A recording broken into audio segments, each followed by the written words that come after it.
ఎప్పుడూ ఏదో కోల్పోయిన వాళ్ళలా కనిపించే కొంతమందిలో మనకి స్పష్టంగా కనిపించే విషయం గురించి మనం ఆలోచిస్తే, వారు ఏది కూడా లక్ష్యాలు కలిగి ఉండకపోవడం, ఆ లక్ష్యాలు ఎందుకు కలిగి ఉండరు అన్నట్లయితే, లక్ష్యం సాధించలేమనే భయం వల్ల, లేదంటే తాము అసమర్థమనే నమ్మకం వల్ల, అంతకుముందు జరిగిన ఫెయిల్యూర్స్‌ని ఎక్కువ నమ్మడం వల్ల, కొత్త లక్ష్యాలను పెట్టుకోలేక, కొత్త ఆలోచనలు స్వీకరించలేక, ఏదో పోగొట్టున్నట్టుగా ఒక దిగులు మొహంతోటి కనిపిస్తూ ఉండడం మనకి తెలుస్తూ ఉంటుంది. ఆయా వ్యక్తుల్ని మనం పరిశీలించినప్పుడు. మామూలుగా మనం అనుకుంటూ ఉంటాం. ఎందుకో అలా ఉంటున్నారు, ఏదో పోగొట్టుకున్నట్టుగా అని అంటూ ఉంటారు. ఇటువంటి వ్యక్తులు మనకి కనిపించడం మనం గ్రహించవలసింది, వారి అంతర్గత ప్రపంచంలోకి ఒకసారి వెళ్లి చూసినట్లయితే, ఆ ప్రపంచంలో మనకి పైకి తన్నుకొచ్చే ఫెయిల్యూర్స్, ఆ జీవితంలో పోగొట్టుకున్నవి,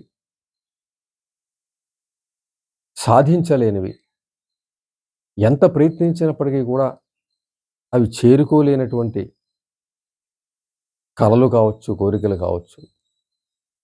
ఇవన్నీ కూడా స్పష్టంగా ఆ అంతర్గత ప్రపంచంలో కనపడుతూ ఉంటాయి.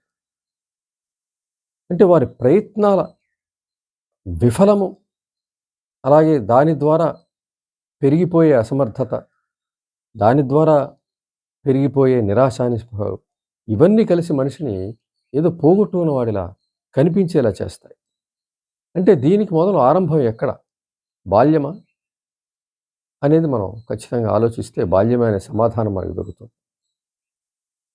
అంటే మనకి ఈ రోజున ఎలాగైతే కనపడుతున్నాడో ఆ వ్యక్తి ఏదో పోగొట్టుకున్నట్టుగా, దీనికి ఆరంభం అక్కడే ఉంటుంది. బాల్యంలోనే. అతను పోగొట్టుకున్నవి ఏమిటి అనేది అక్కడ స్పష్టత మనకు లభిస్తుంది. బాల్యంలో అతను ప్రేమను పోగొట్టుకొని ఉంటాడు. అభిమానాన్ని పోగొట్టుకొని ఉంటాడు. శ్రద్ధని పోగొట్టుకొని ఉంటాడు. తల్లిదండ్రుల దగ్గరతనాన్ని పోగొట్టుకొని ఉంటాడు. ఒక తల్లిదండ్రుల దగ్గర తల్లిదండ్రులే సమాజం కాబట్టి, అతను పుట్టిన వెంటనే ఒక 5 ఏళ్ల వరకు తల్లిదండ్రులే సమాజం కాబట్టి, ఆ చిన్న సమాజంలో అతనికి విలువ లేకుండా ఉండాలి. అతని మాటకి గాని, అతని చేతకి గాని, అతని ఉనికి గాని విలువ లేకుండా పోయి ఉండాలి. ఇన్ని పోగొట్టుకున్నటువంటి వ్యక్తి తప్పనిసరిగా తర్వాత జీవితంలో ఏదో పోగొట్టుకున్నట్టుగానే కనిపించడం మనకి సహజం. విజయానికి ఏవైతే మానసిక వనరులు అవసరమో అవన్నీ కూడా బాల్యంలోనే కోల్పోవడం జరిగితే, తర్వాత జీవితంలో ఎక్కువ ఫెయిల్యూర్సు, అలాగే ఏవో కొన్ని విజయాలు సాధించిన వాటి నుంచి ఎటువంటి ఆనందము లభించని పరిస్థితి. విజయము వైఫల్యంగానే కనిపించే పరిస్థితి. ఒక దిగులు, ఒక నిరాశ, ఒక నిస్పృహ వెరసి ఏదో పోగొట్టుకున్న తనం మనిషిలో కనబడుతూ ఉంటుంది. మొత్తం మీద మనం ఆలోచించి చూస్తే ఇటువంటి వ్యక్తి దగ్గర ఏవో కొన్ని విజయాలు ఉన్నప్పటికీ కూడా, ఆ విజయాల్ని ఆనందించలేనంత వైఫల్య బాధ, అలాగే కోల్పోయిన వాటి గురించి ఎక్కువ ఆలోచిస్తూ ఉండేటువంటి చింత, ఏం సాధించినా ఏం ఫలితం అనే ఆలోచన. ఏదో కొంత సామర్థ్యం ఉన్నప్పటికీ కూడా, సాధించి ఏం ఫలితం అనే ఒక ఆలోచన కూడా పుట్టే అవకాశం ఉంటుంది. ఎంచేతంటే ఈ ఈ రకమైనటువంటి మానసిక వ్యవస్థ ఏర్పడడం కొంత కష్టదాయకమైనటువంటి విషయమే. ఇటువంటి బాల్యంలో ఇటువంటి పోగొట్టుకుంటే ప్రేమ, అభిమానం, ఆత్మీయత, దగ్గరతనం, ఇటువంటి పాజిటివ్ గుణాల్ని బాల్యంలో పోగొట్టుకున్నట్లయితే, వాటి కోసం బయట ప్రయత్నించే మనస్తత్వం కూడా రూపొందుతుంది. కానీ అవి బయట లభించవు. ఏ వయసులో ఎక్కడ లభించాలో అవి లభించకపోతే, దాదాపుగా అవి తర్వాత జీవితంలో లభించే అవకాశం బాగా, బాగా తక్కువ. అంచేత వాటి కోసం ప్రయత్నించడం అనవసరం. మనసేమంటుందంటే వాటి కోసం ప్రయత్నించమంటూ ఉంటుంది. వాటి గురించి ఆలోచించమంటూ ఉంటుంది. వాటి కోసం ప్రయత్నించమంటుంది. కానీ మనం సమాధానం తెలుసుకోవాల్సిందేంటంటే, అవి బయట దొరకవు, దుర్లభం.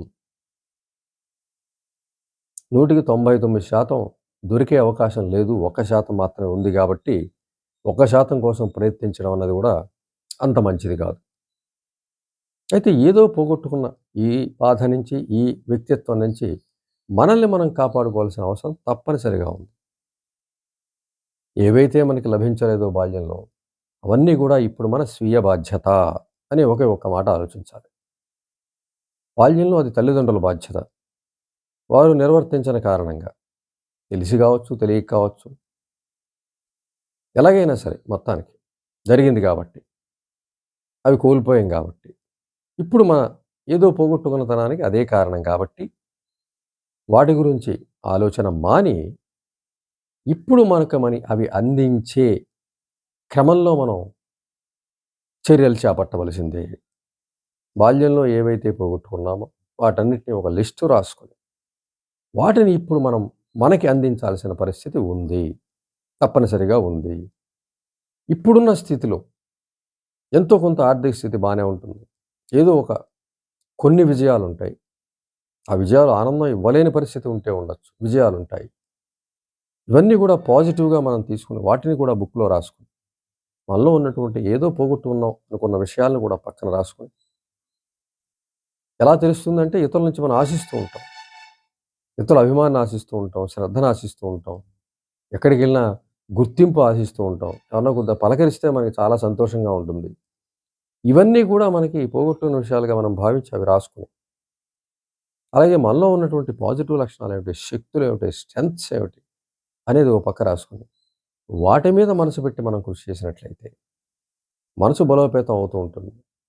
అలాగే మన పట్ల మనం శ్రద్ధ తీసుకోవడం, మనల్ని మనం ప్రేమించుకోవటం, ఆరాధించుకోవడం, అలాగే మనకేం కావాల్సిందో మనం చూడటం, భద్రత విషయంలో మనకి మనమే భద్రత ఇచ్చుకోవడం, ఇవన్నీ ఇప్పుడు స్వయంగా చేసుకోవాల్సిన పరిస్థితి తప్పనిసరిగా ఉంది.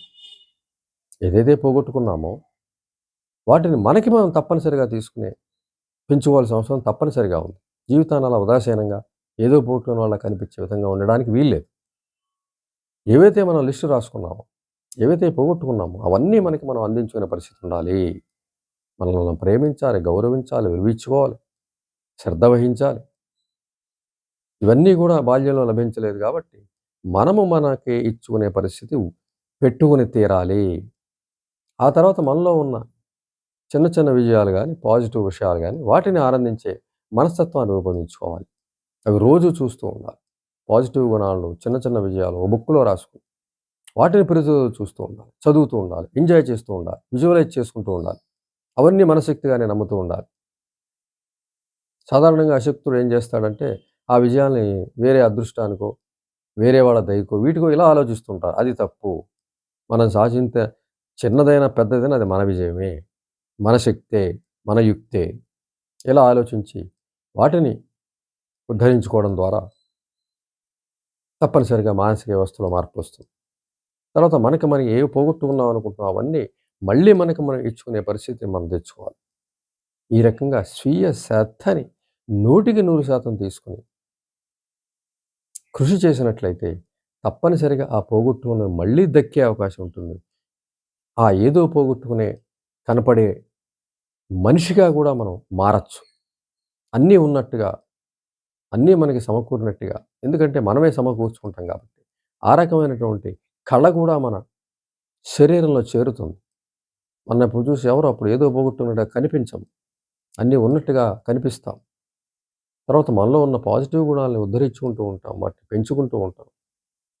దాని ద్వారా మనోబలం పెరుగుతూ ఉంటుంది. దాని ద్వారా ఆనందం పెరుగుతూ ఉంటుంది. మనకున్న ఎంతో కొంత మేరకు సామర్థ్యం, ప్రతిభ ఉండి తీరుతుంది. దాని మీద దృష్టి పెట్టి కొనసాగుతూ ఉన్నట్లయితే, ఇన్ని మానసిక సమస్యలు కూడా మనం జయించడం సాధ్యమవుతుంది.